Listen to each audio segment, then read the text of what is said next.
Can you speak peace? We have something to tell you. Join us in combating hate speech. Shouldn't we all be treated with respect? When this is not happening and people call for discrimination or violence based on religion, belief, colour of skin, sexual orientation, this is likely to be hate speech. Take a look at today's world. Hate is offline and online, and this is a threat to human rights.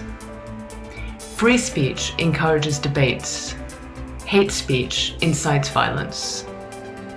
Hate does not belong to any group. Anyone can be a target of hate speech. Women, migrants, people living in poverty. The COVID-19 pandemic has exacerbated the stigmatization of already marginalized groups, who have also been disproportionately harmed by the disease. There is an alternative.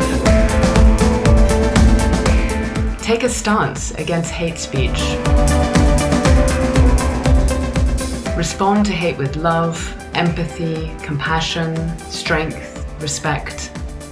Respond to hate with human rights. Educate others. Report hate speech to the authorities. Don't forget that together we are stronger in countering hate speech. Stronger together for your rights towards European standards.